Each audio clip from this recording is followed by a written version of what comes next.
Astra Abyssosque. We meet again, you two. Hi, Catherine. Do you have any commissions for us today? Commissions, huh? Let me think. Oh, how about this? Please attend the Academia's Academic Symposium this afternoon and recite a love poem on stage. Wait, say what now? And if possible, please also use your camera to capture the reaction of the audience upon finishing the poem. Huh? What kind of commission is that? I see. It appears that you're not interested in this commission. In that case, please go to Port Ormos and convince the Eremites there to spend some time volunteering at the local orphanage. Hey, that's not any better. I'm sure the mercenaries will have some interesting reactions as well. Paimon's gotta ask, just who exactly has been submitting these commissions to the Adventurers Guild? Oh, the commissioner?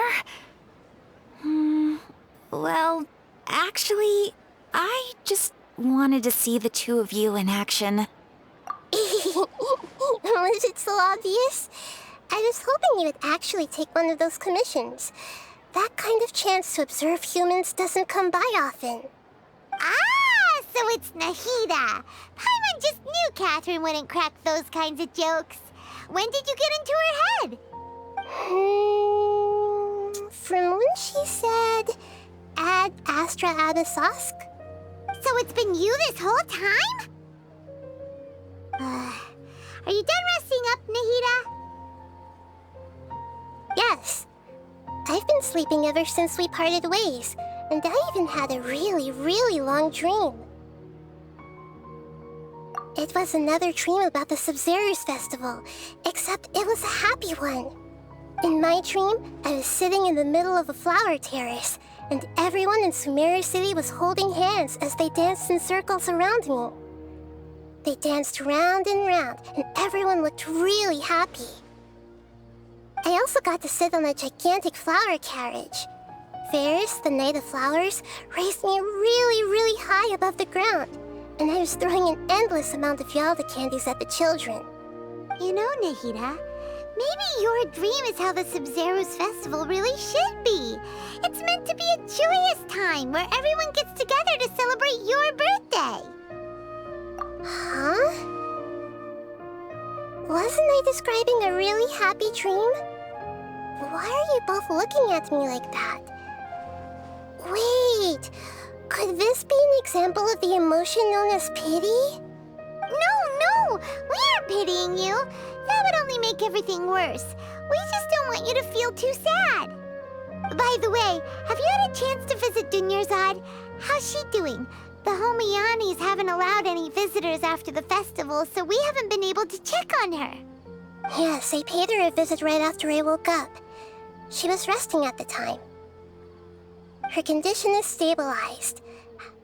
However, since Elazar is a manifestation of the withering on the human body, we can only cure it by finding a way to take care of Irminsol's own withering. But for the moment, our top focus should still be figuring out what the sages are up to and what they're planning. Right. Who knows what'll happen if they manage to pull off another scheme like the Samsara of the Sub-Zero's festival?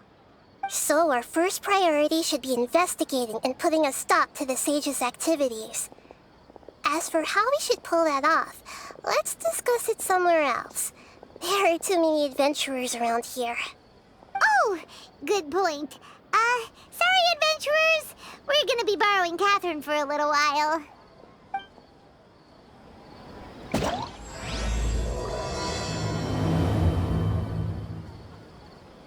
Alright, the story quest got interesting, and that was such a meme face from Paima. I should make a screenshot and post some memes about it. Okay, now continue talking to Nahida somewhere else. Let's see. Let's continue our chat here. Okay, so do you have any ideas on how we can investigate the sages, Nahida? Actually, I've already done a little bit of work on that. But for now, I want to hear your thoughts.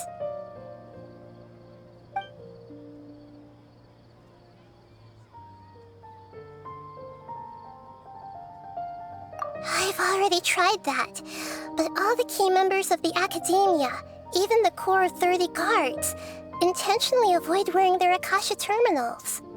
It seems that from the very beginning, they've been guarding against info leaks from the Akasha. Of course, it could also be because they're wary of me. Have you already caught the sage's attention? I'm guessing not yet, but distrusting me would make perfect sense if they've ever paid attention to the urban legends about me. In any case, I probably can't take over their minds directly.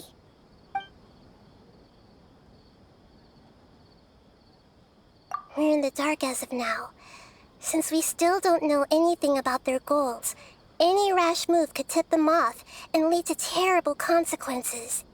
After all, every person in Sumeru City is one of their hostages. No way, that's too risky.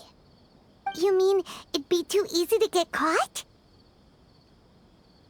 No, it's not that. We shouldn't involve innocent students in this.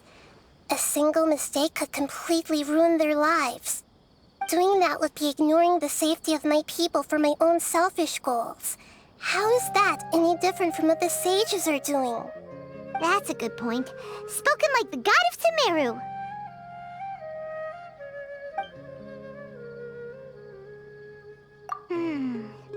Are we really out of ideas? Nahida, you're super smart, so you already have something in mind, right? Don't keep us in suspense. Spill the beans already. According to a popular theory from the Vahumana Darshan of the Academia, rejecting impractical motions at the beginning of a planning session will give more weight to the actual proposal. Okay, but aren't you the god of wisdom? You don't have to use that kind of gimmick to make us take your ideas seriously. Well, I've been thinking that if I can't directly possess the leaders, and if I can't get ordinary people involved, then I should find someone who's already involved, but hasn't decided to side with the sages. You're saying we should recruit a spy? That does sound like it could work. Oh, before coming back, we met someone named Alhaitham. He seems like he acts alone, and he likes doing stuff behind the Academia's back. They probably aren't in cahoots. Actually, I already have someone in mind. Do you still remember that female scholar named Setaria? Setaria. Paimon remembers now. Isn't she the one who's always trailing behind the Grand Sage of the Academia? We ran into her basically every time the Sub-Zero's festival repeated itself. You could even say we're old enemies by now. Paimon still remembers the smug and mean way she always spoke to Nilu. I've always liked observing all kinds of people, and Setaria has always stood out from the crowd. She was born in the desert and was hailed as their greatest genius. Her academic gifts allowed her special admission into the Academia, and also gave her the opportunity to serve as the sage's assistant. Oh, Paimon didn't know she was from the desert. She must be pretty special then. Paimon feels like most of the desert dwellers around the city are working as mercenaries. The name Setaria means star. When she lived in the desert, she shone like the brightest star in the night sky. Later on, she was chosen by the sun. The star was given a place in the daytime sky to complement the sun's dazzling light. Soon after, the star witnessed the sun scorching the earth, which brought forth many disasters. The star began to waver. Instead of staying beside such a sun, wouldn't it be better to return and light up part of the night sky? But in the end, she couldn't give up the radiance of daytime. To cope with her shame, the star buried her guilt and closed her eyes. From the sound of it, Setaria's just hung up on the research opportunities here. But But she doesn't really support the academia. She still feels guilty about not doing more for the desert, right? She's just running away from her problems. Indeed. When they are presented with complex moral issues, many people will simply plug their ears and go with the flow until the problem can't be fixed anymore. She's suppressing a lot of guilt, but before she realized it, she had already become the sage's accomplice. She can't deny her part in their schemes anymore. Right. We must somehow make her face her problems again. That way, not only can we get useful intel from her, but she can also use it as an opportunity to redeem herself. From my past observations, Setaria will take a day off from the academia every 10 days to do some shopping in the city. Tomorrow afternoon just happens to be a shopping day for her. That'll be our chance. To prepare, let's go check out some of her favorite spots and have a quick chat with a few of the vendors there. Alright,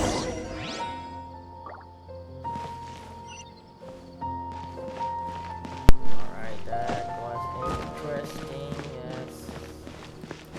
interesting as AF. This should be Setaria's favorite fortune-telling spot. So should we ask the fortune teller about Setaria? No, I already have enough information on Setaria. The most important thing now is for you to pay attention to the vendor's talking style and key characteristics. Talking style and key characteristics? My poor lost lambs, have you become troubled over your fates?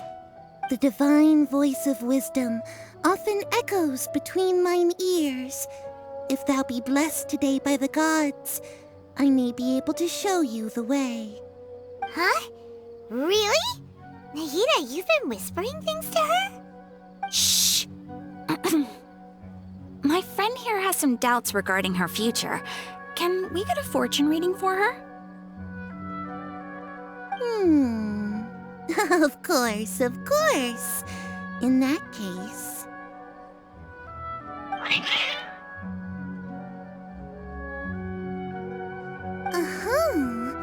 It would seem that Harut and Marut are quite wary of you. Perhaps, at some time in the past, you have somehow offended the gods. Only mocking the god of Animo, questioning the lord of Geo's financial savviness, and brawling with the god of Electro. Do those count? Oh, nothing. Go on, pick an aspect for her to divine. Love prospects? No problem at all.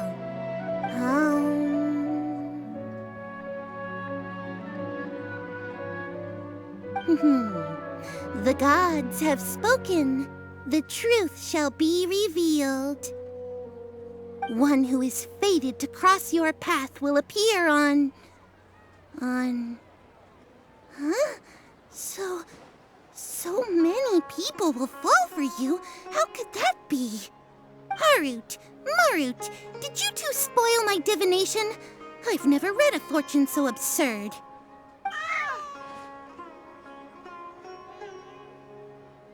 Actually, Paimon thinks this is probably the most accurate fortune-telling you've ever done.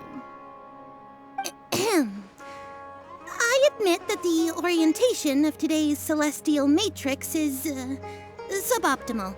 As such, there will be no charge. Is that so? Well, that can't be helped. If you were to bring some food offerings for Harut and Marut on your next visit, perhaps they could help you reverse the wheels of fate.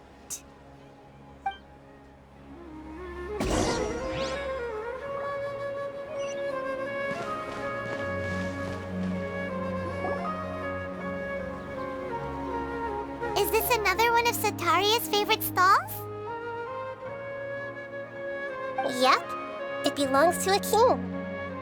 His father helped Setaria a lot when she first moved to Samari City, so she still comes by whenever she has time.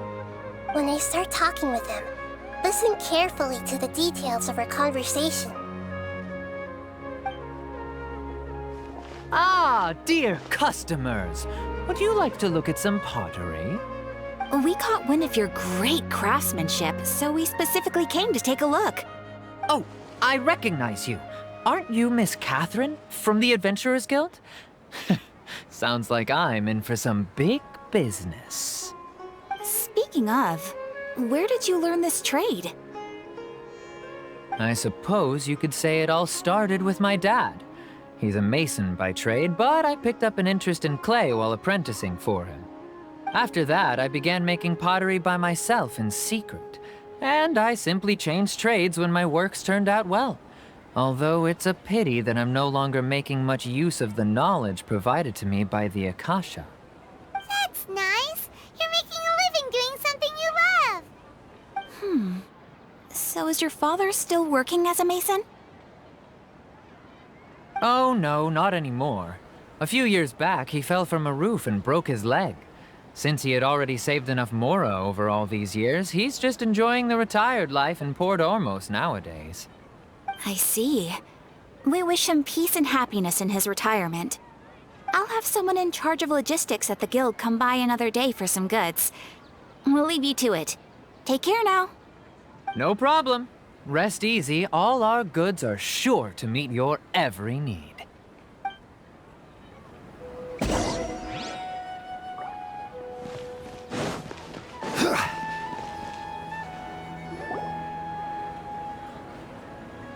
This should be our final stop.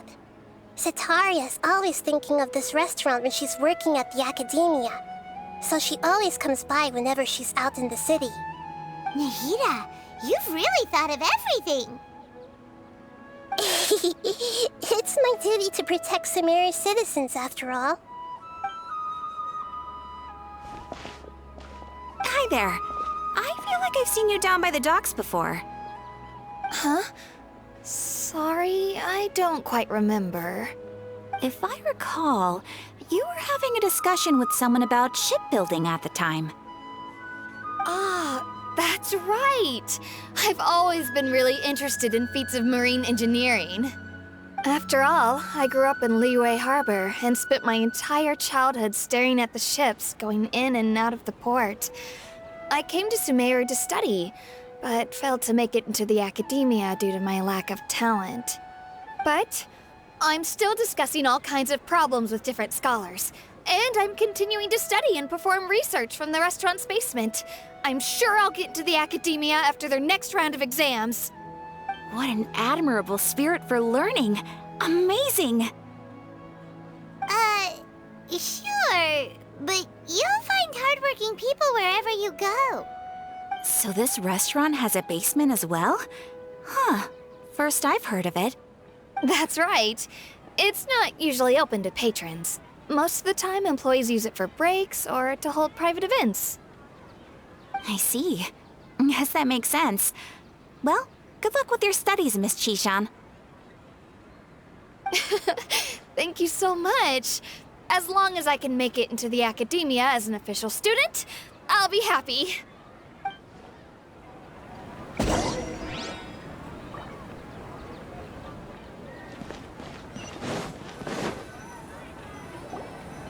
So, was that everybody? Mm-hmm. 3 familiar faces should be enough for Sitaria. What's the point of all the information we've collected? Nahida, you still haven't told us how you're planning to make Sitaria face her problems.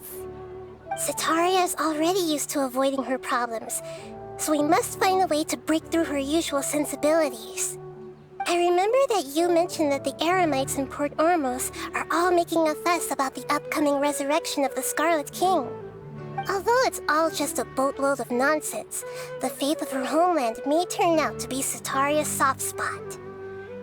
Oh, Paimon gets it now! You want to take advantage of the guilt Sitaria feels about her homeland. Although she knows she should return home to help the people of the desert, all she's done is conspire with the sages. So, how do we set that up? Well, the Scarlet King is long gone, and Setaria is also too smart to fall for any simple tricks. If we simply engaged her under the guise of the Scarlet King's believers, she would definitely be wary of us, and we may not get anywhere. But if we were to borrow some of her close acquaintances to talk with her, her reaction would probably be very different. So, you mean you're going to possess those people we just talked to? Yep. Possess them through the Akasha. Imply that they've already converted to the faith of the Scarlet King. And then convey our made-up will of the Scarlet King.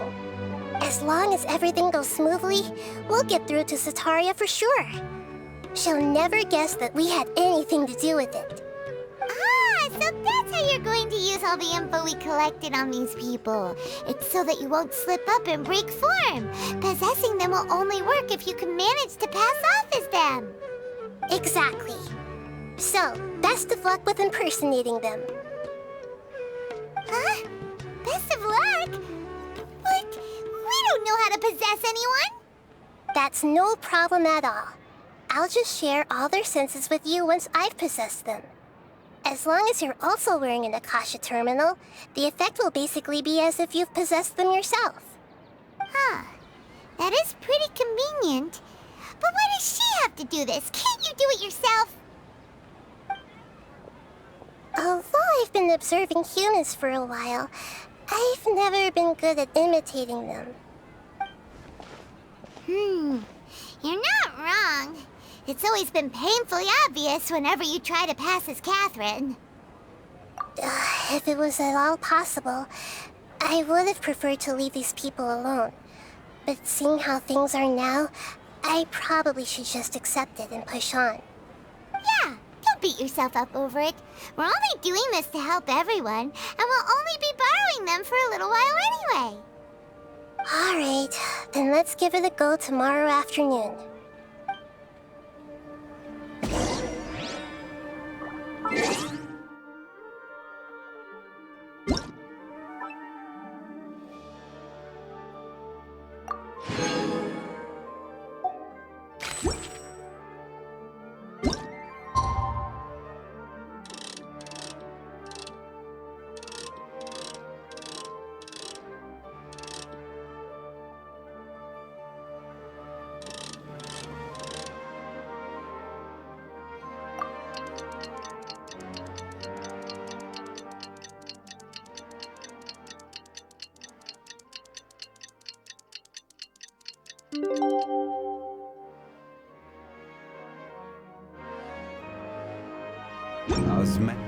This wine tastes the same as I remember.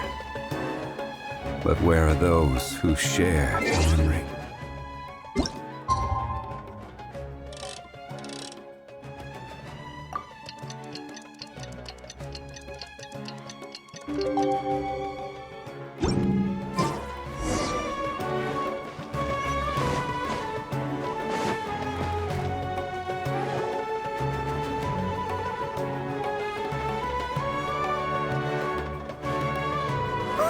Here she comes! Satari's here!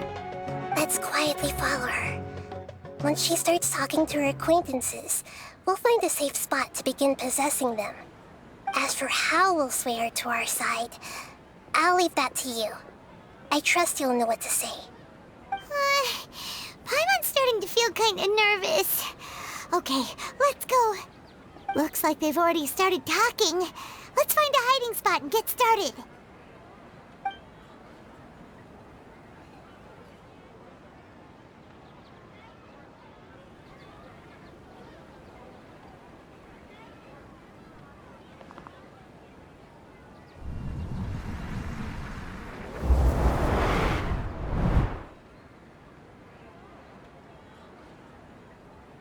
That's right. You really can't force anything when it comes to love.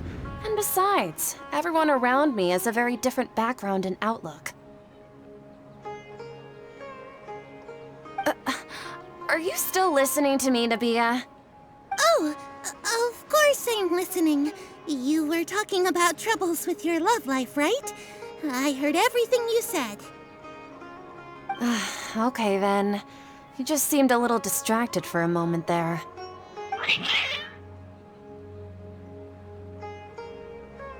Strange. Your cats seem pretty worked up. Is something wrong? I always thought they were quiet, happy kitties. Oh, what are their names again? Ah, that's right. They are just little darlings, aren't they? Harut and Marut. Ahem. So, which fortune do you want me to read for you today? You must have come for another echo of the divine voice of wisdom. I'd like to get another reading on my love prospects, but to be perfectly honest with you, I feel like I've been a real mess recently. A mess? Well, could you do a reading on how long it'll take me to finish my current project at work? I really just want to get it over with. I hear you. No problem at all. The gods will reveal the truth.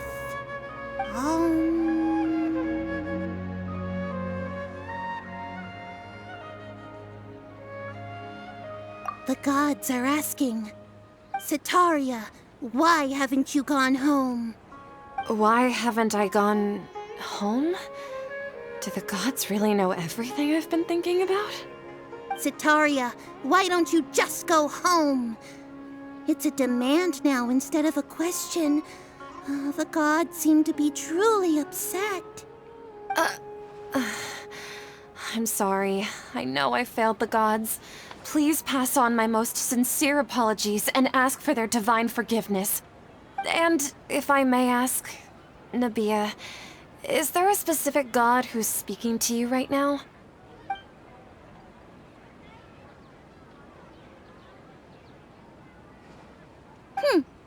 What an inconsiderate and naive question. The god who is speaking to me is, of course, the wisest and mightiest of all, the Scarlet King. The Scarlet King? No wonder he would make such a demand of me. Oh, wait a second. The Scarlet King passed away a long time ago. Even though news of the Scarlet King's resurrection has been spreading like wildfire, it's all just a misinformation campaign from the academia. How can the Scarlet King still exist in real life? What insolence! I am the Scarlet King's most loyal believer. Do you wish to refute his voice of wisdom? Oh, no. As a child of the desert, I am only reveling in his power upon learning that his divine glory has touched even this city. I will think very carefully about his demand of me. I'm sorry. I must go now. Wait!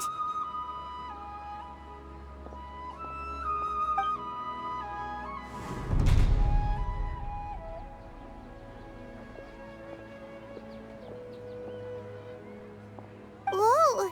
She just ran off in a hurry. She looked pretty upset, too. Well done. Setaria didn't seem to suspect anything amiss. To have something she's been trying desperately to avoid show up out of nowhere and berate her, that must have shaken her to the core. Aw, Nahida, it seems like you understand human emotions really well after all. All I know are some abstract Harava-taught theories.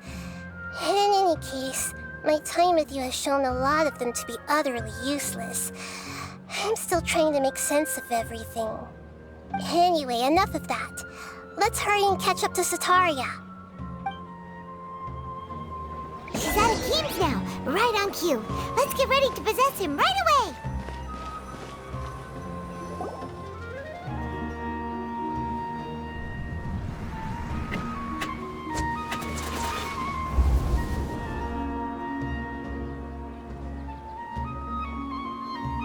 It's okay. I just got caught up in something. Oh, actually, didn't you ask me to help you look for work? What kind of work were you looking for again? Oh, right. Your old man's craft. How could I forget? Speaking of, how's he doing?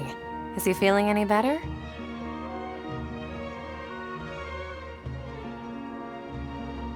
Oh, that's good to hear. I have been thinking a lot about him. If I could get some more time off, I'd love to pay him a visit. Actually, while we're talking about him, is he still living in Port Ormos? Yeah, He's been retired there for a while. If you could find the time, please write him a letter. Please pass on that recently, faith in the Scarlet King has taken root in Port Ormos and has begun to spread across Sumeru.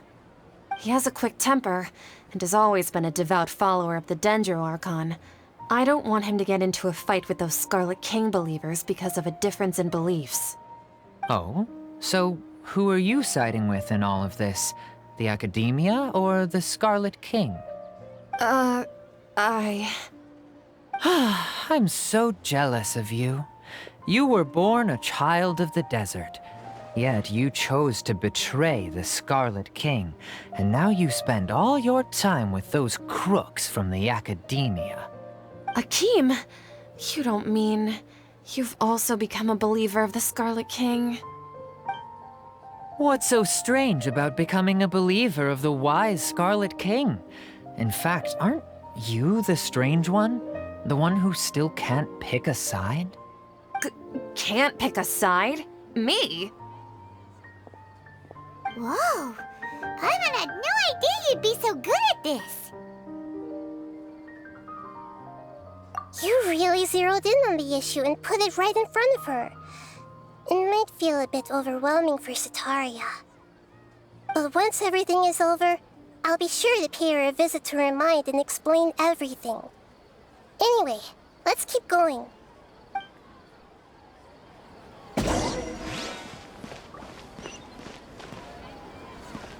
Come on! Setaria's already started talking with...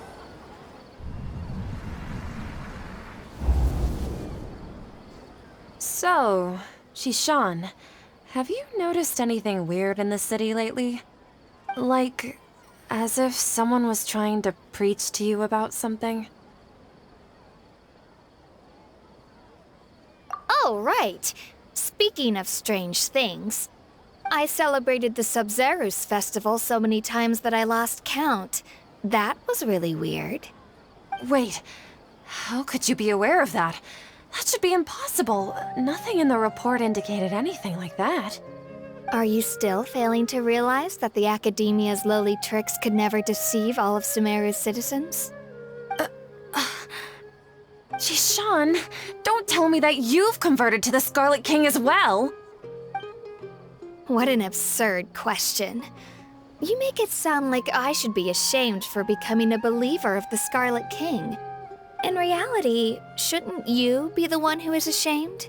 You, who worked side by side with the Academia and treated people as nothing more than experimental subjects? Please, please stop!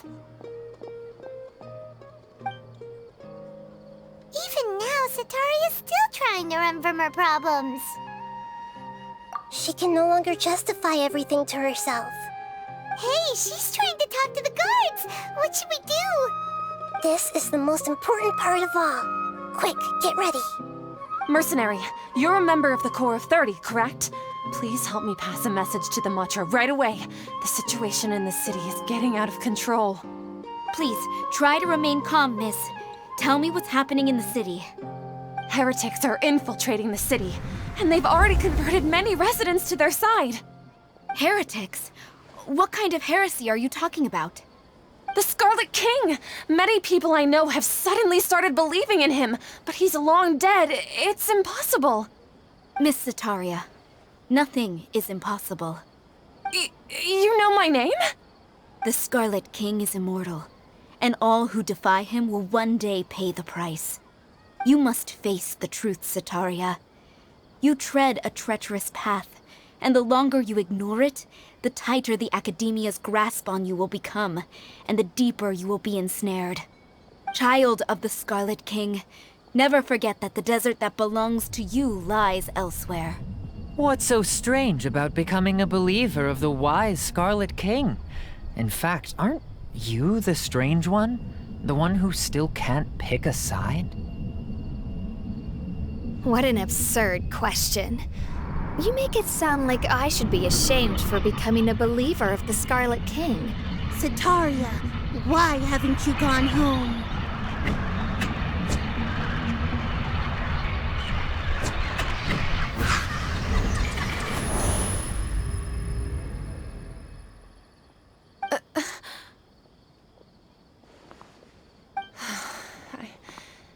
seems that no matter where I run, I only keep finding more believers of the Scarlet King.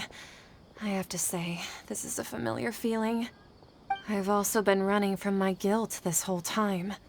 Guilt over my part in the Sage's plans, and from ignoring the letters from the children of my homeland.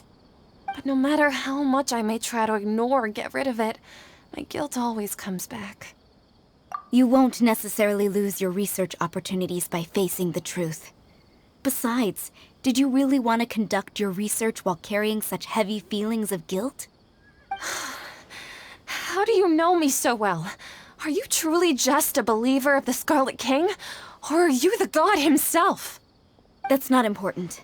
The important thing is to pass judgment on the academia and its sages, and to correct their mistakes. If you could provide some assistance in this matter, perhaps it could serve as a form of atonement. I've actually never believed in the gods, but I've always believed in serendipity. Your appearance must be a fated opportunity for me to get out of this wretched situation. Please tell me, what can I do for you? How much do you know about the Sage's current activities? I was just one of the designers for the massed dream harvest scheme, which is what happened around the Sub-Zeru's festival. But I know very little about the full scope of the overall project. I'd assume that only staff with the highest clearance would have access to those confidential documents. I've just been working to meet the Grand Sage's specified requirements. However, there's something that's been really bothering me. I heard that a scholar who was previously expelled has returned to the city, and even the sages are still quite wary of him. To fight against the academia, we will need to figure out the nature and the purpose of their work. Is there a way for us to get access to the confidential documents you mentioned?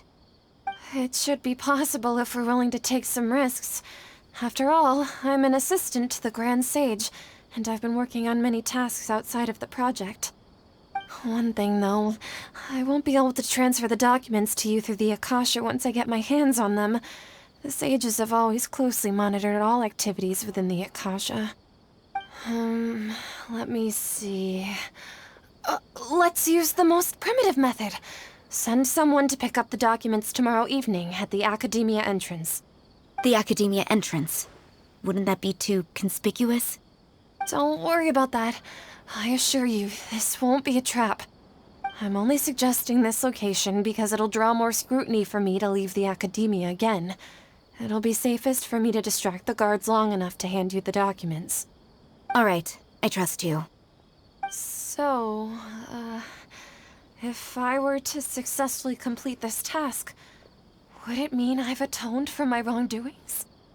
That'll depend on the judgment of the Dendro Archon. The Dendro Archon. That's right. Her people are the ones we have endangered. As the god of wisdom, she's also the one responsible for judging and guiding the scholars. Maybe it's time for me to find a god to believe in. Just as Nahida predicted, we've managed to bring Sataria to our side! The Traveler's execution was ingenious. She's the one who deserves all the praise. Well, now that we've made plans to meet again tomorrow evening, all we can do is pray for Sataria's mission to go off without a hitch. Pray? But if we're going to pray to the gods, aren't we just praying to you? God of wisdom and guardian of the scholars? No. The truth is the true guardian of scholars. I've always believed that. Anyway, let's meet again tomorrow evening at the Adventurers Guild.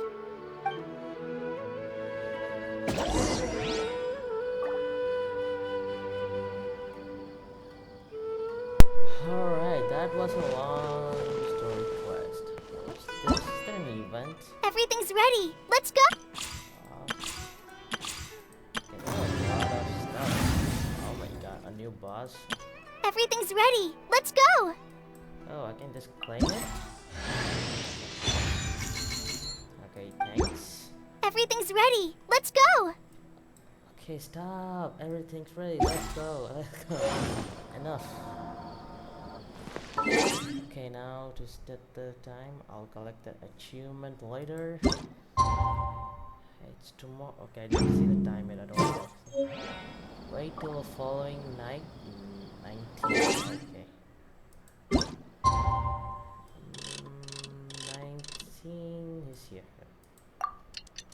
Okay, I just like mute myself during the cutscene so you guys can enjoy the cutscene without my squeaky voice interfering. Other than that, I will like allowed to talk between the cutscenes. Every journey has its final day. Don't Wait rush. until the following like 1924. I literally kept it 19. That's the time.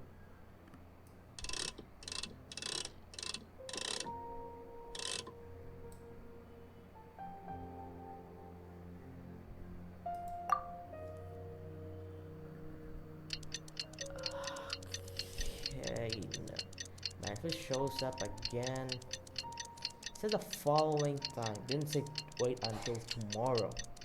These guys really need to like say tomorrow. So freaking. Where do you want to go next? Yeah, it's like tomorrow. If you'd like Put to a see circle Liyue's tourist around spots, and go to I have a tomorrow. few references. The things will escalate very quickly.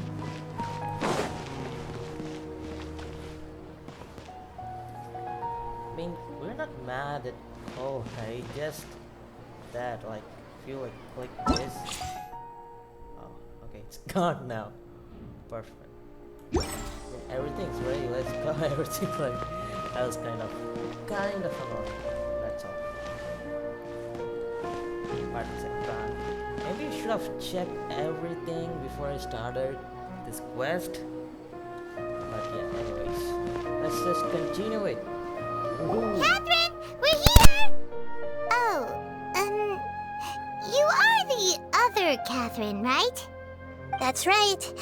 I suppose I'm the other Catherine in your mind. Shh!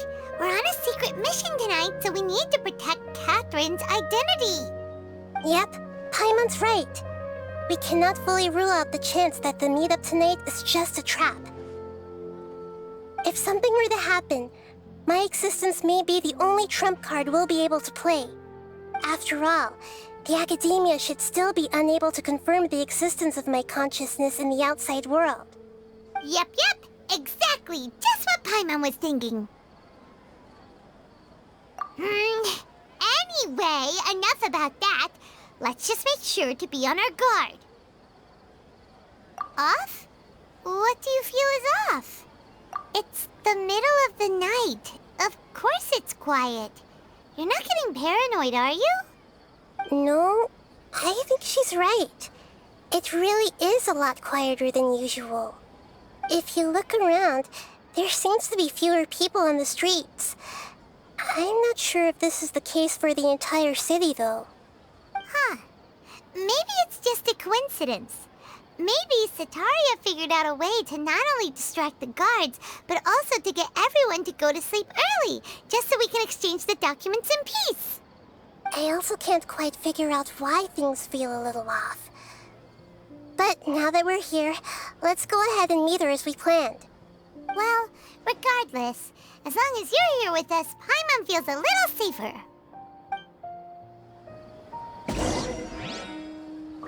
Yeah, this is super sus, like, damn. Huh. There really aren't many people out right now. Yeah, what? Let's hope it'll be this quiet in front of the academia, and that Sataria managed to distract all the guards.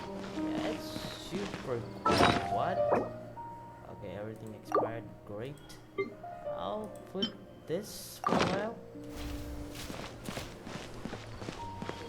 Oh, damn, this looks cool, bro. But I'll keep this for a while. Okay, some things definitely feel off. I think I know what happened. Kind of. But yeah, no spoilers for you guys. Anyways, let's get right into it.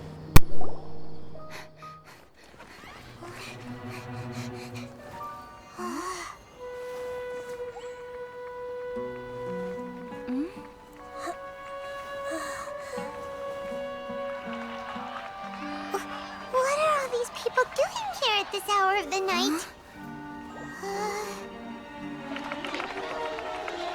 Ah, the triumphant hero returns at last. and to a rather spectacular welcome, even if I do say so myself. You're the outcast, expelled from the academia. Indeed I am. Although these days they tend to call me the Doctor.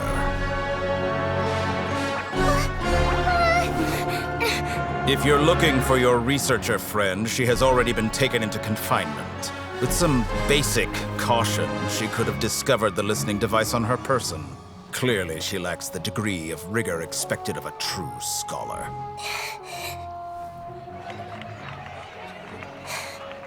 The people of Sumeru City. What have you done to them? I simply made some minor adjustments to their Akasha terminals. Now they can deposit information directly into the subconscious. As you can see, all these lovely people now believe this traveler is a hero who has just saved the world. My experiment is a success. And now it seems they can no longer hold back their sheer adoration. No, what should we do? These are all just regular people. Leave now. You need to get out of here. But that guy's a Fatui Harbinger. We can't just leave you here. Nor can I abandon the people of Sumeru.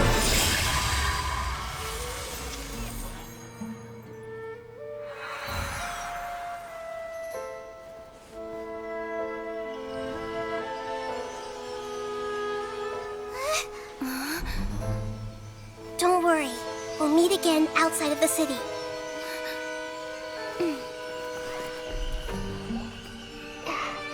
I see.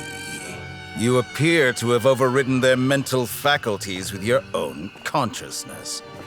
To possess such a powerful mind, you must be the god of wisdom.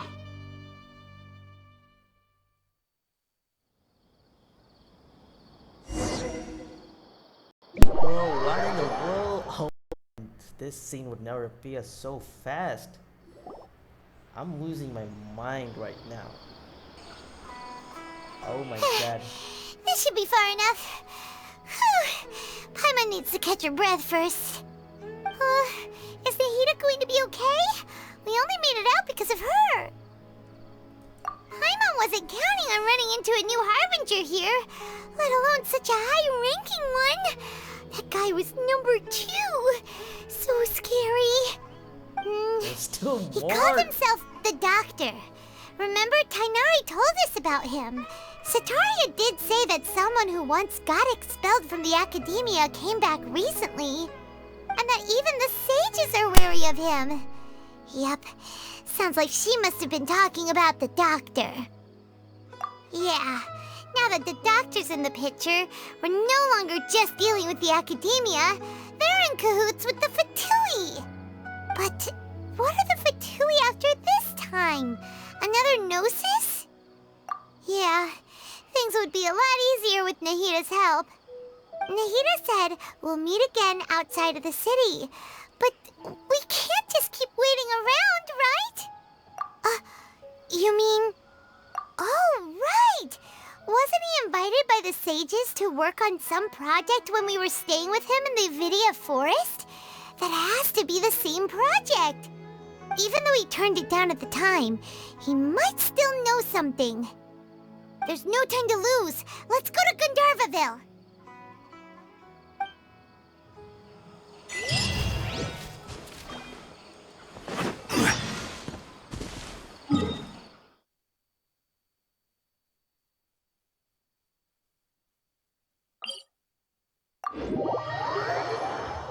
Oh my god, dude. I think I need to take a deep breath, to be honest. That's so much overwhelming cutscene. Dude, this cloud is cute. Like, look at that. Flapping wings. I think I'll keep this forever now. It's like an actual bird pet compared to Sealy. But Sealy is like make cute noises, but this one, top notch.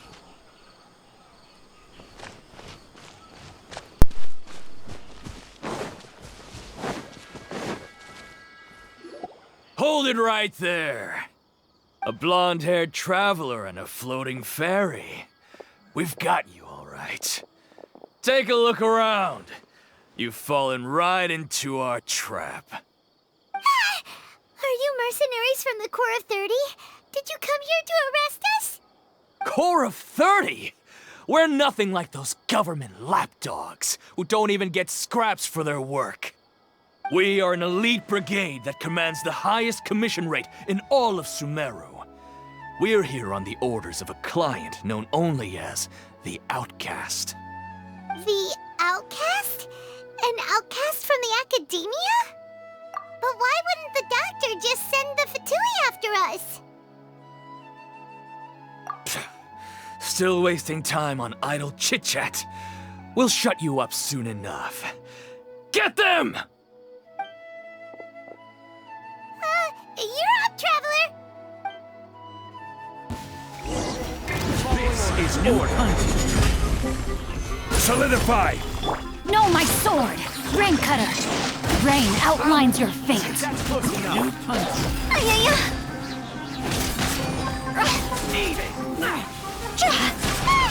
It isn't over yet! Here comes reinforcements!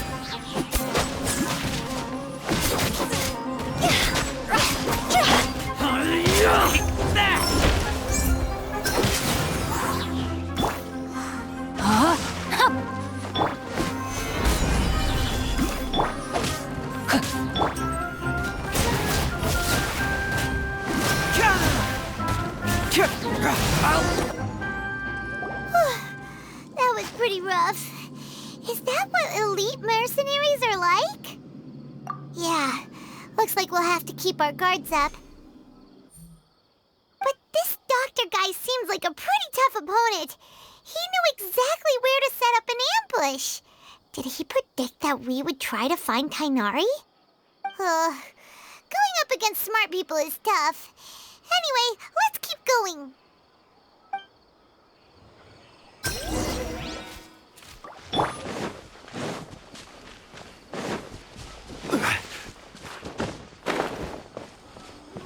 That I was about to follow. Okay. Need to find Tainari and hopefully he can help us in this situation. I don't know how this quest will end, to be honest. I'm like freaking out right now. I'm like super hyped up. Rainforest is the best place to I have no idea how this will end. So I hope it ends. Oh, there's Kole. Oh, it's the Traveler and Paimon. What are you two doing back here? Kale! It's nice to see you again! Are you doing alright? To be honest, I'm not doing too well. My Elazar has been progressing at a faster rate lately. I'm finding it harder to complete more intricate tasks. As a result, Master Tainari is taking me off the patrol schedule. He will only allow me to stay here and coordinate other people's tasks. Oh, Kale! Speaking of Tainari, did he go off on patrol? We're here to talk to him! Oh, Master Tainari? He just left the Avidia Forest a little while ago. He was headed to Party's DI. He left? What? Isn't Tainari always saying that he never wants to leave the Avidia Forest? He even turned down the Sage's invitation! I thought it was weird too. Master Tainari always prioritizes his work as a forest watcher above everything. He almost never leaves his post. He left in a hurry this time, though. No, I only found out that he left through a message he left behind. He also made sure to delegate all his tasks using a schedule. To leave in such a hurry? I'd guess he had something urgent to take care of. Master Tainari originally studied in the Amorta Darshan of the Academia, and Partis DI is something like the Amorta's research base. Many rare shrubs and grasses have been planted there for research. I know that before he became a forest watcher, Master Tainari once spent a long time conducting research at Partis DI. A research base, huh? Gotta wonder what kind of research Tainari just decided to work on all of a sudden. Oh, we don't have a lot of time, so let's go look for him at Party's DI. Don't worry, I'm fine. I'm used to living with Elazar by now. If you run into Master Tainari, please send him my regards. Got it. Will do. See you later, Kale.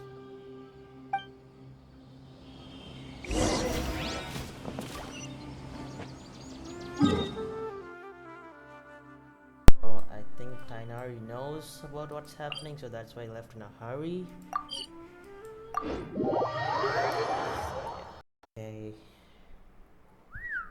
I don't know how this quest will end. I'm like super high, to be honest. Okay, not high, more like hyped. Not high, hyped. Wait! Look who it is! Thank goodness you're okay. We were so worried about you. Hey, this was supposed to be a touching reunion, but you're ruining the moment. Actually, it's very smart of the traveler to be wary of me right now. After all, the doctor has shown that his technology can apparently even control human minds. Plus, it's not like you could have known what happened after we split up and I was facing the doctor by myself. Even a pool of stagnant water after a torrential storm can occasionally pass as a patch of sky.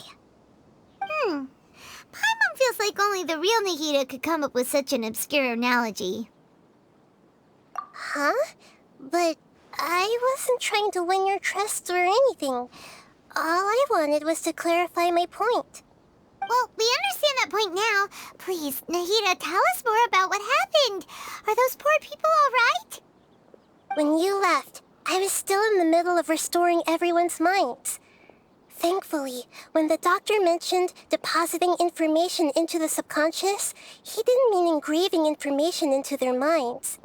Instead, he did something closer to creating hallucinations. That was still within my power to fix. Luckily, I managed to finish my restorations and mind jump away from him just as he was about to capture me. Whew. What a relief. The doctor sure pulled out some hidden cards, but good thing we had Nahida with us. I wouldn't be relieved just yet. I gave away my true identity when I restored everyone's minds, which means we've lost another one of our trump cards. Also, the doctor is already an expert at modifying Akasha terminals. Maybe it's only a matter of time until he captures my consciousness inside the Akasha. Would that mean you'd no longer be able to jump between minds? Then how do we stop him? He's still at the academia, so it's possible he already started messing with the Akasha. Ugh, it feels like he's toying with us. What a nasty piece of work. Plus, the doctor's combat ability alone is apparently enough to make him worthy of being number 2 of the Fatui. We shouldn't give up hope just yet. Let's try to find another way to attack this problem. Actually, Nahida, how did you know we were trying to get to Party's DI? Have you been waiting for us? Yes, I have. I can see the traveler's elemental energy, so I deduced your destination by looking at the direction you were moving in. You didn't come here for sightseeing, right? Did you find any leads? We're looking for a scholar we know. His name is Tainari, and the sages once tried to reach out to him. Why don't you come inside with us and see what we can find? Okay, let's just hope we won't get him into trouble.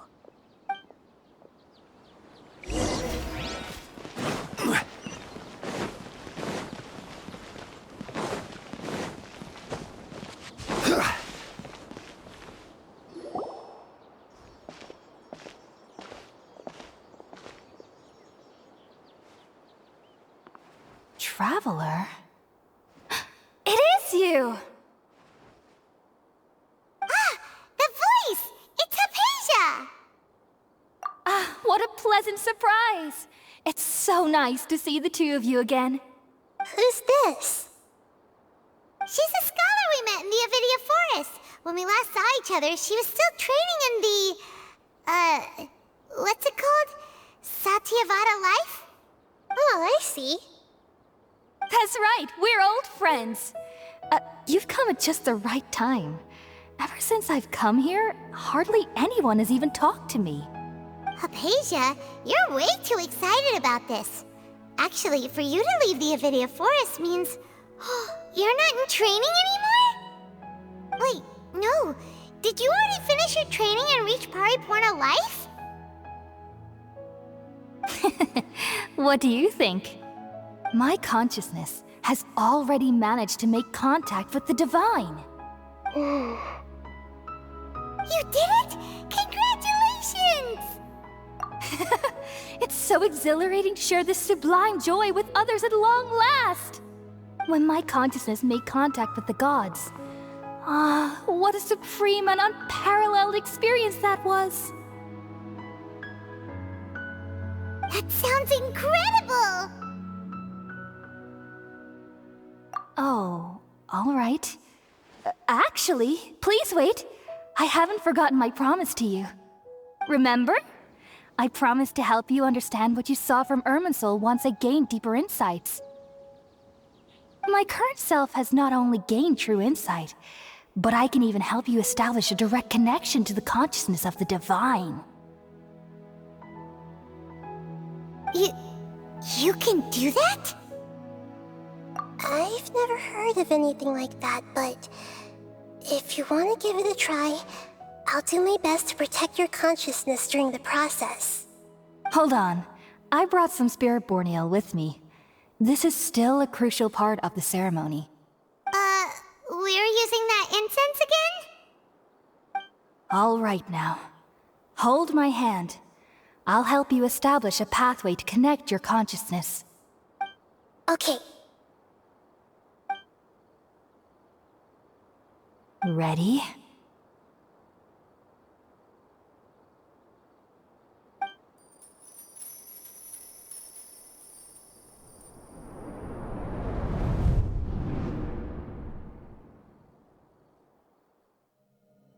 It took 3 betrayals for me to finally understand. The world is just an elaborate tapestry of lies. My fury will never be quelled.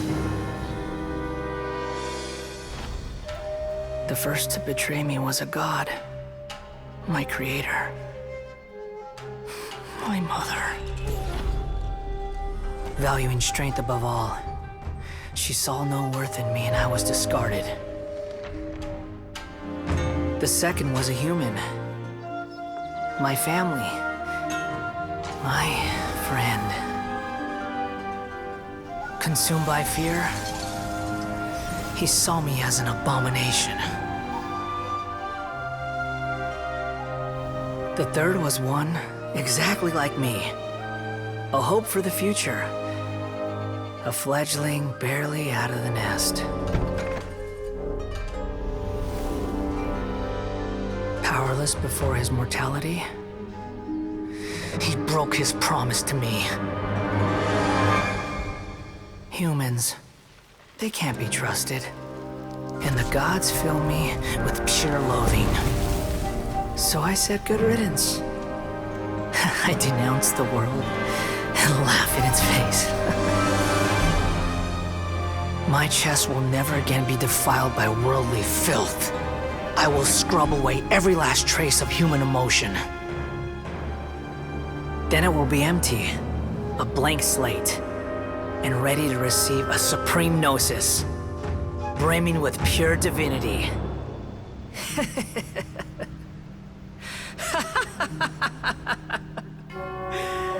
There is no need to fear. The pain will be brief. Your era is coming to an end.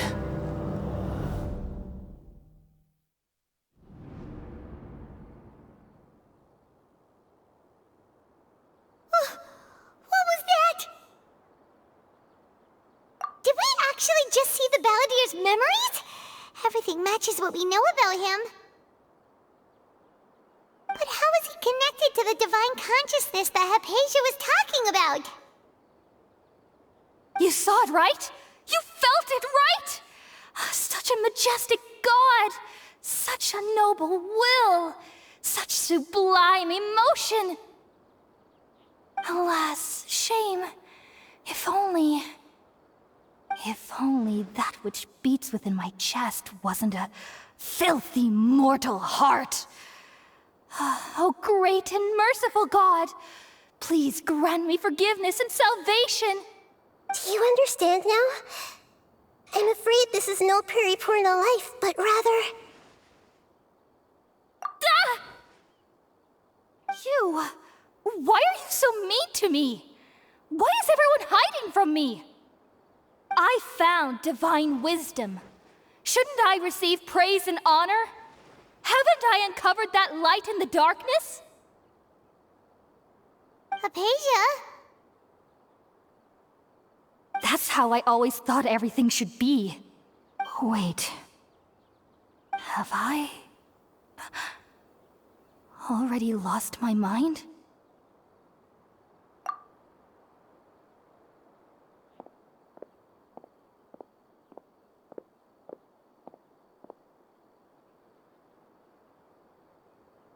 Wait, something isn't right!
Okay, we finally lost him!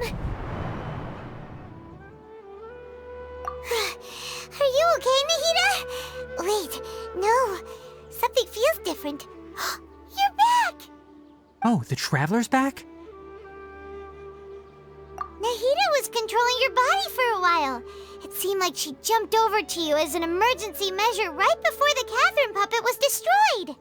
After that, Kainari heard the commotion and came over. He helped us defeat the mercenaries and then he ran with us all the way here. What? You swapped places? You mean your consciousness also went into Nahida's body? Wait, then where is Nahida's consciousness? Where is she now? I never imagined that an individual's consciousness could be transferred around like this. Had I not seen it with my own eyes, I would have never believed it. I don't think this can be achieved with current human technology. Also, while we were running, the consciousness in your body told me to pass on a message. She said, "The doctor has found a way to trap my consciousness, so I can't journey with you anymore. But even in a moonless night, a shower of starlight can still drown out illusions and lies." Oh no! Nahida's trapped in the sanctuary of Surathana for good this time! Was that message all she left for us? It's pretty vague. Oh, that makes sense! Since the doctor captured her, she won't be able to say anything without him knowing. She's being extra careful. Even in a moonless night, a shower of starlight can still drown out illusions and lies. Huh. Paimon knows the moon illusions and lies are from the alchemical divination at the Sub-Zeru's festival. Didn't Nahida use a starlight analogy before? It had something to do with Sataria. Oh, that makes a lot of sense. Huh. Do you think Nahida was telling us to go find help in the desert? But she isn't with us anymore. Think we'll Paimon. You said Sanctuary of Surasthana. Does this mean that this Nahida you're talking about, the consciousness who is occupying the traveler's body, is the Dendro Archon? Your guess is correct, but the situation's a bit complicated, so it's really hard for us to explain right now. That's all right. A scholar's curiosity doesn't need to be appeased right away. As for the complicated nature of the situation, safe to say I have witnessed that for myself. I've spent some time with you, and it looks like the Dendro Archon's also on your side, so I trust you. Thank you, Tainari. Oh, actually, we came here to ask you a question. What do you know about the project that the sages have been working on? Ah, that. While I was indeed invited to join that project, the sages were always secretive about its scope and goals, so I eventually declined. All I know is that that project has something to do with the restoration of Irminsul. Huh? Did you see something when you were in Nahida's body? What? Do you have any evidence?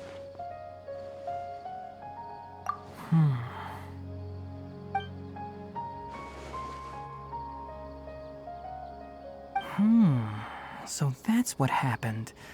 That explains why Hypatia's symptoms were different from those of the other scholars who went mad. It's because she made contact with the consciousness of a new god who is still in the process of being born. Tainari, did you leave the Avidia Forest because of Hypatia? I did. I noticed Hypatia's mental anomalies, but since her symptoms were rather atypical, I secretly took her to Pardes Dii and began searching for a way to return her to her normal self. If I didn't take action, Hypatia would have already been taken by the Matra to the desert, doomed to a life of exile at Aru village. Now that you mention it, I knew the Academia has never thought particularly highly of Lesser Lord Kusanali, but I still didn't expect them to do something as arrogant as creating a new god. Looks like I made the right decision by not accepting their invitation. The Doctor and the Balladeer. We have 2 Fatui Harbingers in Sumeru. Sounds like we're in for a bad time. From your description, I don't think they've completed their project. There may still be room for us to intervene. But then, what is the connection between creating a new god and restoring Irminsul? Yeah, it feels like we're still nowhere close to figuring out the sage's goals. Right, we've pretty much gone over everything we need to know, so we should head out. How about you, Tainari? What are you going to do? I'll stay here for now. I still want to try a few more things to help Hypatia. If you're planning to go into the desert, start by heading for Caravan Rabat. That'll be your fastest route. Come find me here if there's anything else I can do to help. May the spirit of wisdom go with you. Thanks, Tainari. Hopefully Hypatia will feel better soon. We're off then.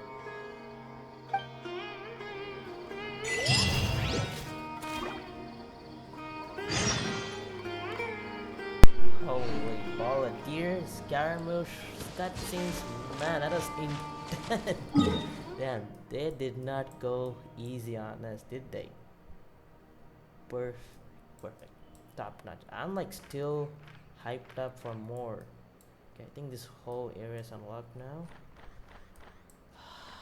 Okay, I don't know how it's going. Hopefully, a better ending to this Archon quest. Guys, everything goes smooth. We defeat the Doctor. Happy ending. I'm gonna beat up the Doctor so bad.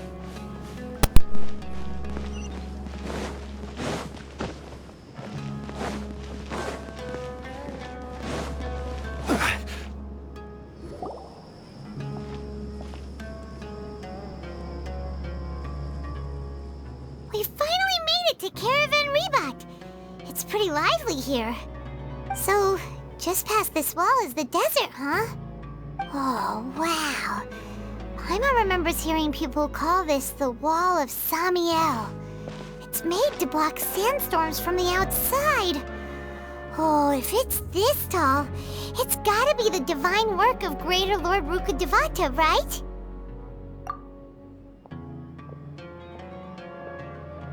Enough gawking. Come on, follow me. Huh? Over here.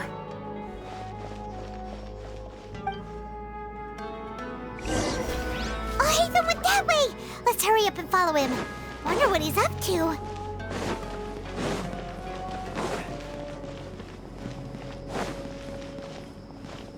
Travelers and visitors, don't miss out. Recommend going there.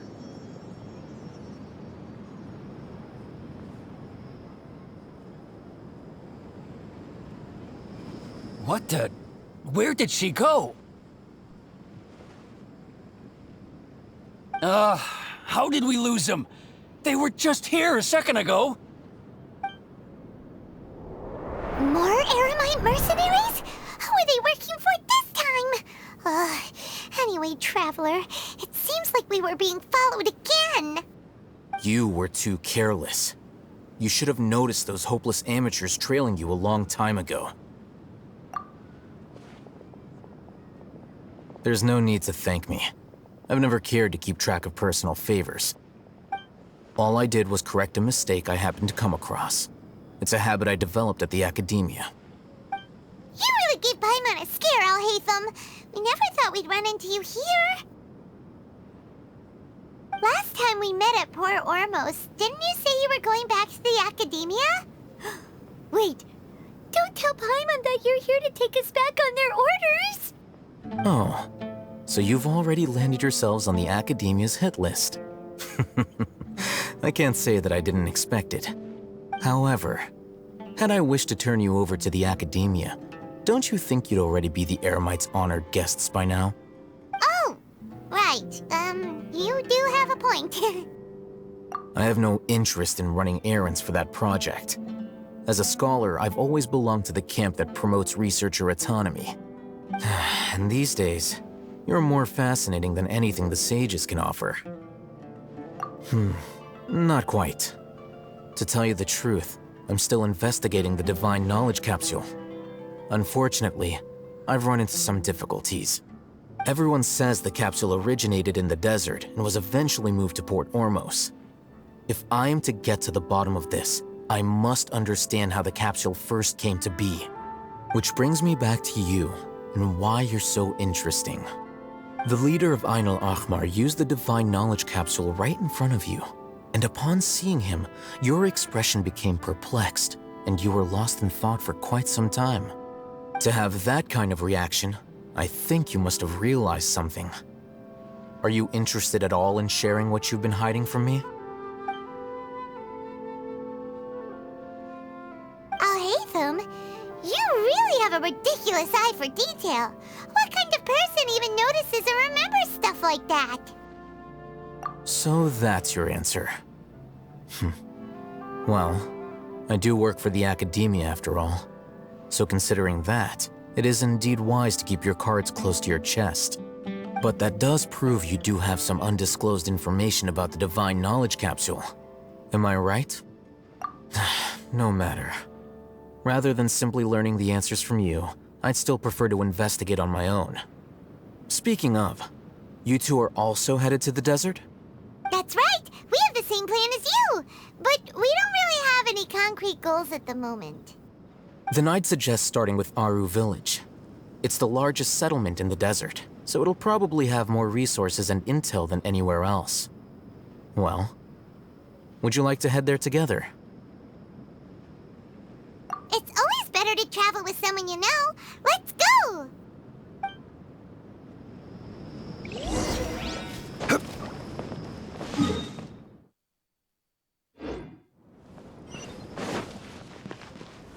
Seems like we have a long journey. About 3 kilometers.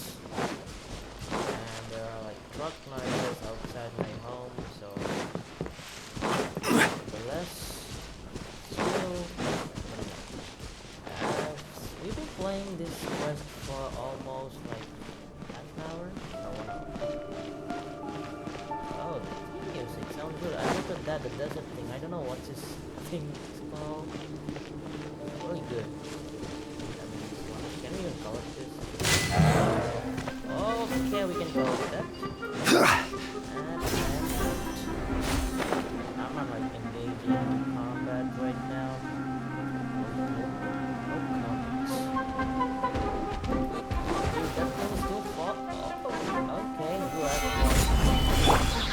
Rain outlines your fate. I think if you go catch that thing, the circle thing, you just get an achievement. And now we're talking about. I think that's a lot first.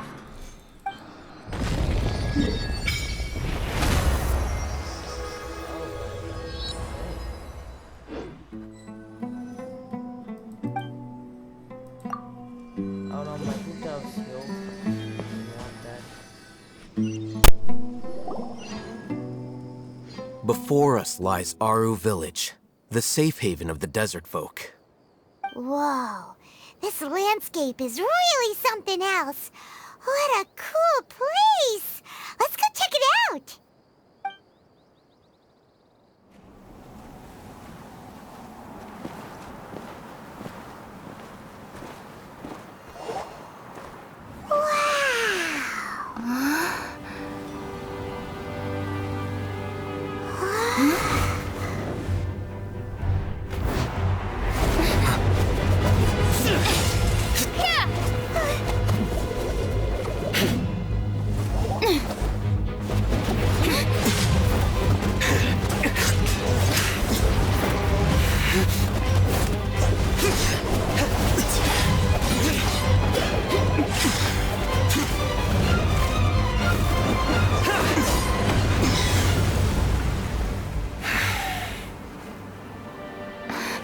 Sino.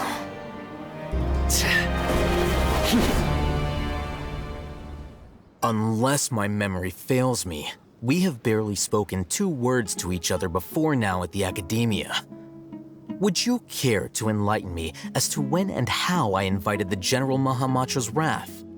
Hatham, do not think you can escape my judgment just because you managed to escape my attack. Judgment? So that's how you'd characterize your actions here, is it?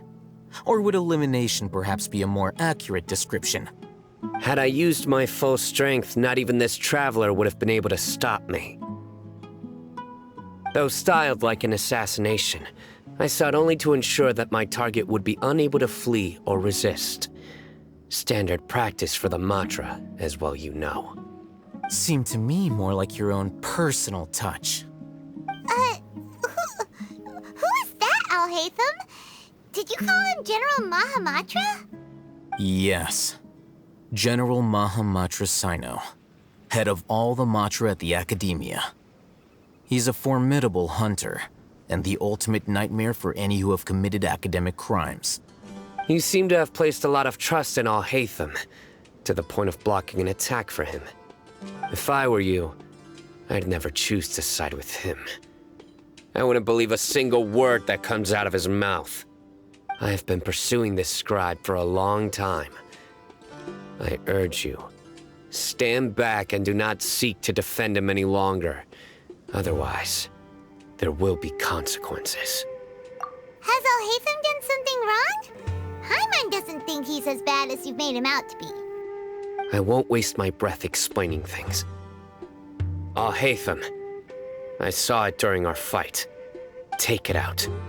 The divine knowledge capsule you're hiding on your person. Unless you want me to retrieve it for myself. Very perceptive of you. Nothing escapes a Matra's senses. Wait, the divine knowledge capsule? Didn't it fall into the Matra's hands in Port Ormos? No wonder you speak with such confidence, Sino. But I must admit, I'm very curious. What does this capsule mean to you? And why, as General Mahamatra of the Academia, are you all alone in the desert? As far as I'm aware, the other Matra have been speculating about your disappearance. Have you been given a mission that's, let's say, Morally dubious?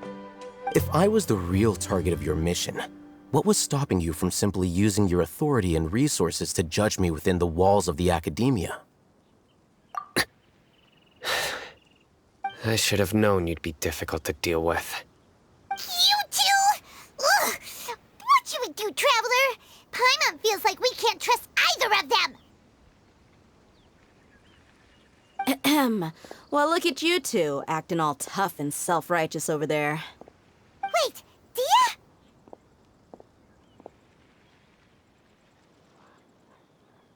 Great! Finally, someone that we can trust! You gotta help us out here, otherwise these two are gonna start fighting again! Yeah, sure looks that way. Two giants from the academia duking it out once and for all. Not something you get to see every day, that's for sure. Listen, I know you academic types love to fill up your big brains with self-righteous morality and lord your empty rules and virtues over each other. But how dare you bring your petty disputes into the safe haven of Aru Village? It seems like someone's gonna have to beat some sense into your thick skulls until you finally learn to respect these grounds.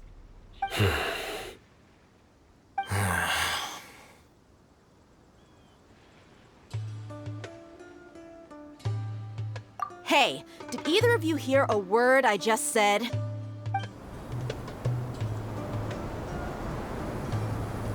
Whoa, what's going on? The wind's so strong! Is this a sandstorm? Paimon's gonna get blown away! Another sandstorm? What's up with these recently? Hey! All of you, over here, quickly! We have to take cover! Someone's calling for us! Oh, this wind is too strong! Let's get over there! That sounded like Candace. Come on, you two. Jeez, are all of you academia folks such hard work? Move it! All right, stop yelling.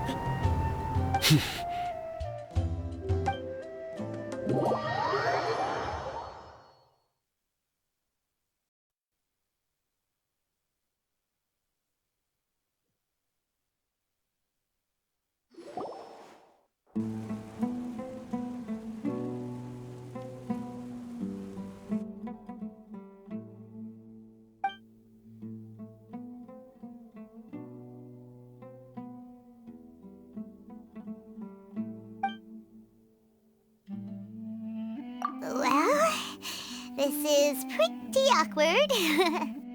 Hey, wanna play sardines with three people who wanna tear each other limb from limb? Sure, why not? Sounds fun. The air is so thick and heavy. Paimon can hardly keep floating anymore. My sincere apologies, everyone. This is the home of our village chief. I will have to ask you to make do with this small room until the sandstorm dies down. Please, let me introduce myself. I am Candace, protector of Aru Village. Our savior has come at last! Nice to meet you, Candace. The name's Paimon. Thank you so much for helping us. There's no need to thank me. It's only right to help each other when the weather gets rough. Wow, she's so gentle and caring, like a nice older sister. Unlike those guys over there. All right. Now that we're all better acquainted, we should return to the topic at hand. As a guardian charged with the responsibility to protect my fellow villagers from harm, I was observing your conflict from afar, even before the sandstorm started. And now that you have set foot within our village itself, it is all the more my responsibility to make absolutely sure that you pose no threat whatsoever to us. So please, have an honest and sincere conversation with one another, and put your hostile feelings to rest. If anyone dares to start anything again while they are under this roof, I will not hesitate to send them out for some quality time with the creatures of the sandstorm. Oh, on second thought, Paimon may have misjudged Candace's character. And that goes for you too, Miss Dia. Do I make myself clear? All right, we got it, Candace. That's what I like to hear. So, which of you will begin? I was supposed to be a mediator, but I might have gotten a little too involved just now. Anyway, one of those two should probably start talking. Wait, that was you trying to be a mediator? I have nothing to hide, so there's no shame in explaining myself. While Alhaitham wasn't wrong about the other Matra not knowing my whereabouts, it's not because I've been assigned a morally dubious mission. Rather, I've chosen to exile myself. Huh? Exile yourself? A little while ago, I discovered that there was data missing in the Academia's project planning and development files. What little they did report clearly did not match the project's actual progress. As General Mahamatra, I had the responsibility and authority to request an audit. However, to my surprise, the person responsible for the erroneous data was none other than Grand Sage Azar himself. I tried to investigate the issue myself before submitting a formal audit request, but I soon found that all leads and potential pieces of incriminating evidence were carefully concealed from me. I began to realize that they were cautious of me from the very beginning. Unsurprisingly, the Grand Sage rejected my audit request as soon as the submission reached his desk. He even said to me, "The power of the General Mahamatra is granted by the sages. You have no right to judge us." So they really are up to no good. I realized then that to the Grand Sage, the Matra are nothing more than tools for the sages to assert and maintain their control over knowledge. The vows that we took, the principles that we strive to uphold, they are meaningless to the academia of today. I believed it would be wise to flee the academia before the sages had a chance to take action against me. This way, they can no longer see nor predict my actions. I will never give up on this investigation. There's no need for someone else to give me power or authority. Once I find the truth, I will administer judgment by my own name. Sino seems to have the same goal as us. We're all investigating the sages. Plus, now that he's no longer the General Mahamatra, he somehow feels a lot less scary. Well, Sino, if that's your story, then why did you see Alhaitham as a target? When I was investigating the matter in the academia, I overheard a conversation between Alhaitham and a sage. The sages asked you to investigate a blonde-haired traveler. Do you dispute this, Alhaitham? What? Like many parts of the project, this assignment was undocumented. Now throw in your suspicious behavior with the Divine Knowledge Capsule, and I think we deserve an explanation. Yes. I was indeed tasked with investigating the Traveler. Alhaitham! After all, the promised reward was so great that hardly any scholar could have refused. The sage told me, once you've completed this assignment, I can give you a glimpse of divine knowledge. A most enticing offer. Unfortunately, those academics don't know me at all. Their words contained one key piece of information, namely that divine knowledge indeed exists. That gave me all I needed to know. From my perspective, the sages are far from trustworthy. Think about it. Isn't it a little strange they're so willing to share divine knowledge with anyone, even as a reward? So, I began my own investigation following the lead of the Divine Knowledge Capsule. In the end, I realized my wisdom in committing to this rather than collaborating with the sages. Had I been less guarded, I probably would have ended up like that Ain al-Ahmar mercenary, incapable of remaining sane for long enough to hold a conversation. You mean that the sages originally planned to dispose of you, using one of those capsules that drive people insane? I'd already given up on the assignment by then. I only told the academia I was waiting in Port Ormos for you to appear so they wouldn't suspect anything. So it came as quite a surprise when I encountered my erstwhile target while investigating the Divine Knowledge Capsule. Criminals do love to talk about coincidences. Even though I ran into the Traveler by chance, I had no intention of providing assistance to the Academia. Also, you should remember, you were the ones who decided to follow me and strike up a conversation after I left that tavern. That's true. Alhaitham helped us out at Caravan Rebat as well. Maybe he's telling the truth. I'm willing to apologize, if that's worth anything to you. I took the Divine Knowledge Capsule behind your back because I judged its existence to be a significant risk.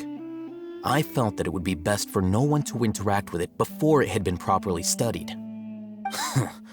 After all, curiosity often proves to be the most dangerous thing in this land. You should be well aware, Scribe Alhaitham, that curiosity can also lead you to danger and suspicion. Answer me this. Did the sages share any information about their project with you? Have I not made myself clear? You and I are both distrusted by the Academia. Do you really think they would tell me anything? Fine. Although you haven't completely proven your innocence, I won't regard you as an enemy, for now. As you wish. Good. I'm glad to see you two clearing up your misunderstandings. And now you, Dia. I believe it's your turn. Oh, sorry. Whatever the boys were talking about must have been so boring that I spaced out. My situation is pretty straightforward. My employer, Dunyarzad of the Homayani family, is friends with the Traveler and is currently recovering from her illness at home. I had nothing going on, so I decided to return to Aru village for a visit. I was actually looking forward to a pretty exciting time getting back together with everyone here. But then I saw these two random guys in the middle of a pointless argument. It ticked me off, and things went downhill from there. Is that all? Well, I will admit that definitely sounds like your style. In that case, welcome back, Dia. That's more like it. I missed you all so much, Candace.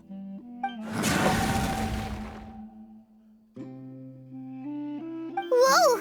What was that sound? No need to worry. Now that you're no longer at each other's throats, please make yourselves at home. I'll take a quick trip outside to clear out some of those creatures in the sandstorm. Creatures? In the sandstorm? Are you sure you don't want some backup? Fighting in a sandstorm is not for the faint-hearted. Anyone without extensive training in these conditions is at a disadvantage. You needn't worry. Yeah, just leave him to Candace. Don't worry, she's as tough as they come.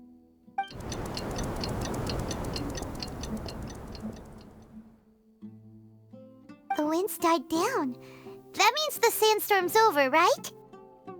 Candace still isn't back yet, though. Is she alright? Maybe we should go out and check on her. When you put it that way, even I'm starting to feel a little worried. All right, let's go. We've been here long enough, and the boys are as chatty as the floor.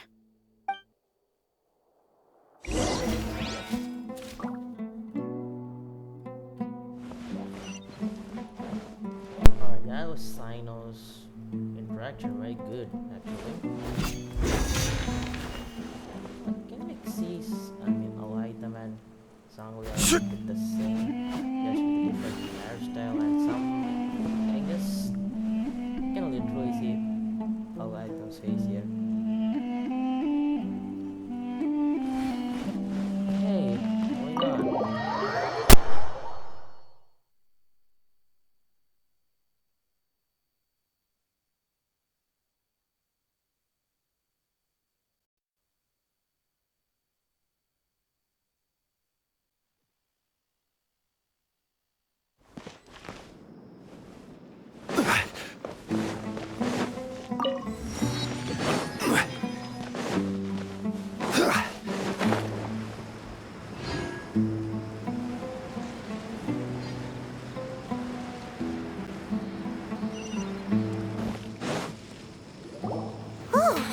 Candace, you're still fighting? You've been out here dealing with these creatures the entire time? Yes. They just keep coming in waves. I've lost count of how many I've defeated. Before I realized it, even the sandstorm had stopped. Here comes another wave! Leave this round to us. I got interrupted earlier, but now I have something to take my anger out on. It's been quite a while since I've seen the Flame Mane in action. I'll leave these to you then. I'll be sure to put on a good show. Let's go! Order guide you. Stabilize.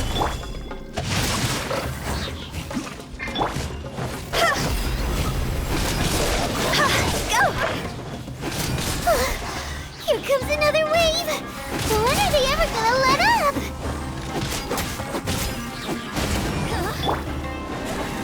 Gather. No, my sword!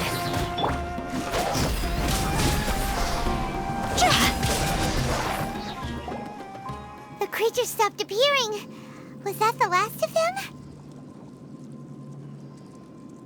What we fought just now was probably the aftermath of the sandstorm. So we should be safe for the time being. Well fought, everyone.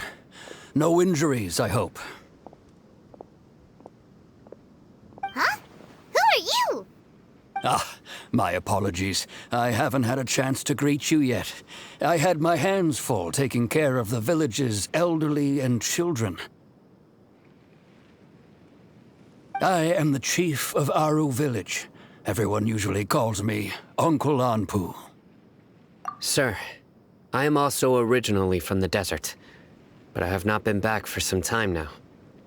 May I ask if such sandstorms are common?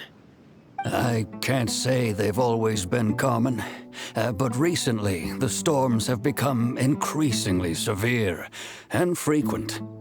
Besides sandstorms, we also occasionally get earthquakes. According to an investigator who stayed in the village a while ago, these unusual natural phenomena are related to the withering of Irminsul. Another effect of Irminsul's withering. So, Irminsul's withering causes withering zones in the forest, and sandstorms and earthquakes here in the desert? Everything in the natural world is inextricably connected to Irminsul. These regional symptoms can indeed be a reflection of Irminsul's present state. Everyone in Aru Village needs to take good care of themselves. Speaking of which, why haven't I seen a single village keeper since I got here? Village keeper? Who are they? Village guards like Candace? Does your curiosity know no bounds? Village Keeper is how Aru Village refers to mad scholars exiled here by the Academia. Most of them are scholars who lost their sanity after a period of training in the Avidia Forest. The Academia believes that their crazed mutterings may have a negative effect on the psyches of other scholars. So, they're forcibly exiled to the desert. Though if you ask me, it's all a boatload of nonsense. Alas, that's exactly what we've been trying to investigate. One by one, the village keepers have been mysteriously disappearing without a trace. But no one in the village has ever seen them leave. If you're planning to stay around the village for the next few days, I'd appreciate it if you could keep an eye out for them. I've had encounters with those people in the past. I'll see what I can do to help. The Matra are the ones responsible for their exile. Now that you're no longer with them, are you trying to alleviate your guilt and atone for your past sins? I'm fascinated by how you think. Mock me if you will, but if you are guilty, I will eliminate you, regardless of my position or identity. Oh, you're the former General Mahamatra. You must be an expert in these kinds of investigations. Thank you for your help. Is it because you're reminded of Hypatia? Oh, these poor scholars. First they lose their sanity, now this! We need to help get them back home, safe and sound. But, is it really a good idea to tag along with Sino? You seem like you really don't trust him. I'll be grateful for the assistance, No doubt you will do a better job than some of my former subordinates. Let's start by finding a spot to share what we know so far.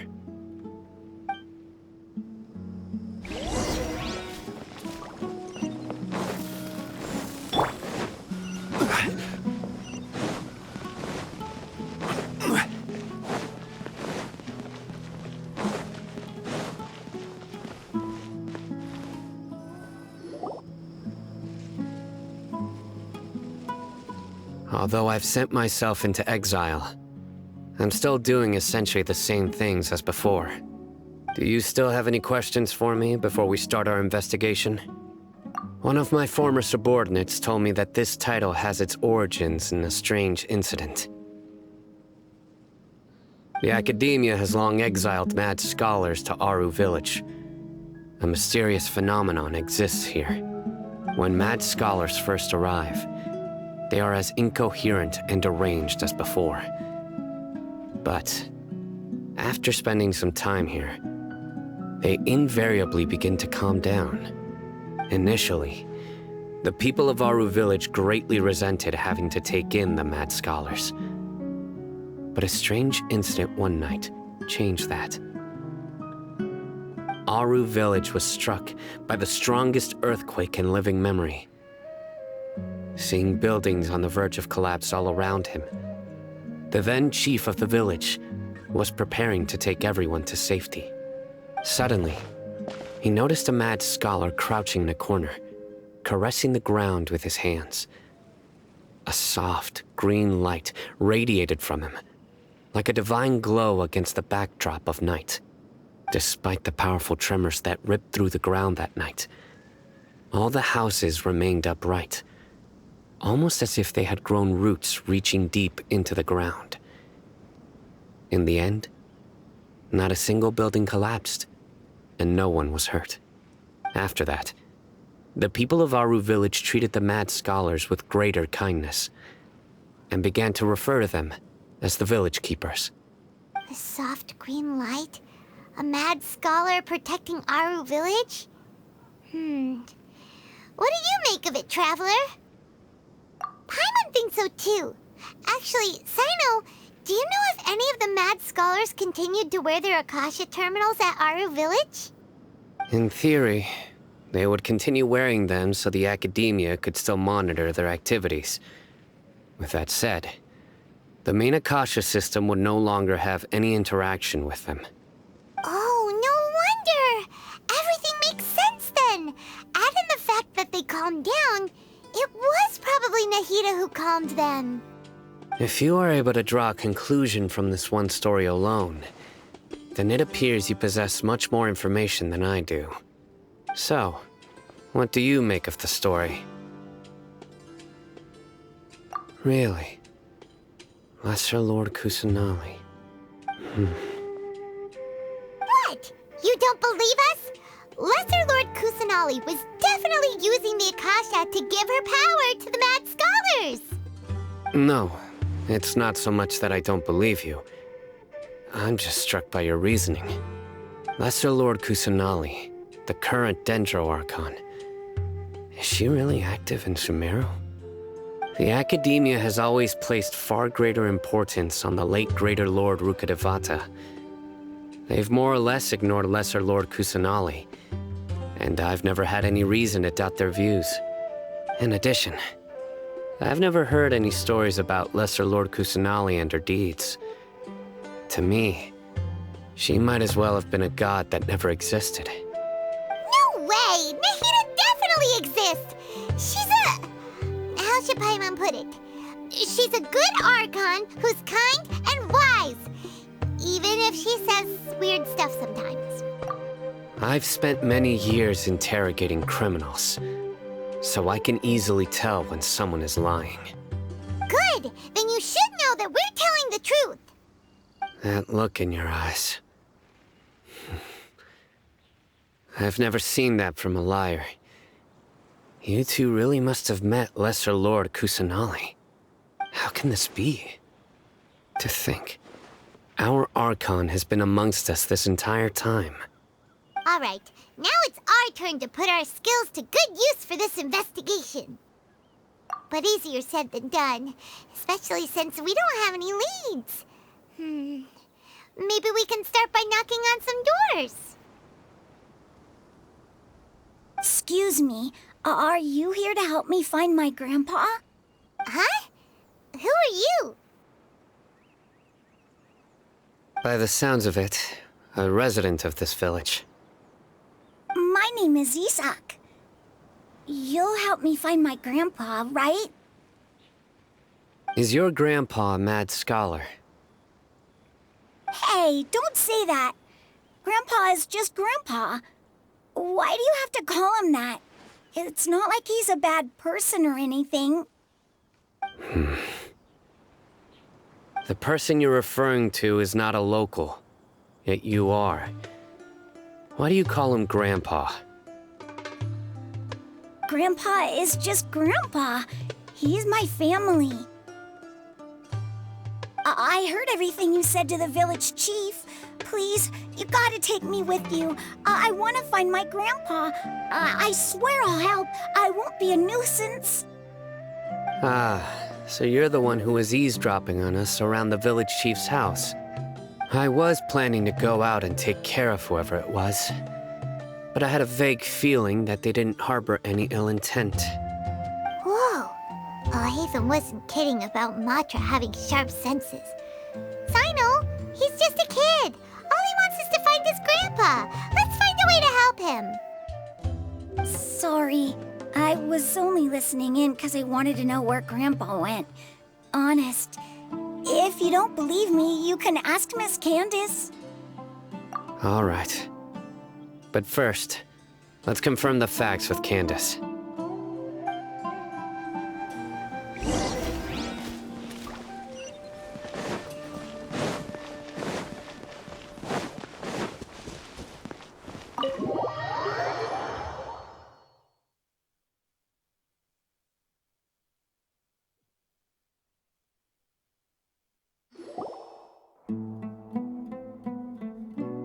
Sino is super vigilant.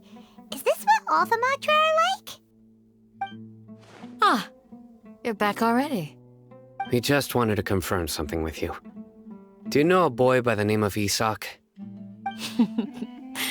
I had a feeling he'd go looking for you. Huh? You knew this would happen? Yes. Although he tried his best to stay hidden, I still noticed him eavesdropping outside the window. He really wants to get his grandfather back. Isak's parents were both Eremite mercenaries who rarely returned to the village after finding employment in the city. He was raised by his grandfather. Unfortunately, it was only a few years before his grandpa passed away. Isak was still very young at the time, so various families in the village took turns caring for him so he could survive. Later, an elderly mad scholar arrived at the village. Isak thought the scholar bore a striking resemblance to his grandfather, and thus often spied on the man. However, the scholar was unkempt in appearance and incoherent in speech. Although Isak referred to the man as his grandpa, he was afraid and didn't dare to approach him. One summer night, the oft mumbling and bumbling grandpa suddenly calmed down and seemed to become more lucid. He even noticed Isak hiding in the distance. So Grandpa walked up to Isak and patted him on the head. He even took Isak to the entrance of the village, where he patiently taught the boy the names of the stars and accompanied Isak until he fell asleep. The next morning, Isak woke up and wanted to go find his grandpa again, only to realize his grandpa no longer recognized him. However, even so, Grandpa retained his calm expression. It's said that those who saw the scholar claimed he no longer appeared to be crazy, but appeared to be living in his own world, almost as if he were sleepwalking. Isak was thrilled that his grandpa was able to find peace and would follow him all the time, asking him things like, "Grandpa, want me to take you somewhere fun?" Or, "Grandpa, could you tell me stories about the stars again?" All this somehow just makes Paimon feel really sad. It seems like they both deserve so much better. Perhaps. Nearly everyone who lives in the desert has some form of hardship or regret. But even so, we must still continue on with our lives. It's also my reason for fighting. I must continue to protect this land.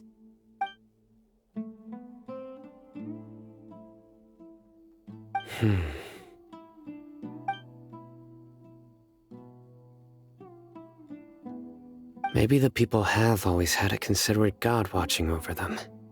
Huh? What did you say, Sino? No, nothing. As long as Esau keeps his word and doesn't get in our way, we can take him along.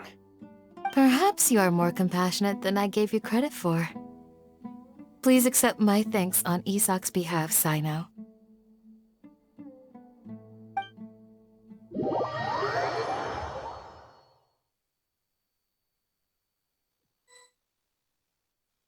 Hey, Isak! Oh, it's you guys! We've cleared everything up. Let's go find your grandpa. Really? Wow! Thank you so much! Yeah! Alright. Let's ask the local residents some questions first.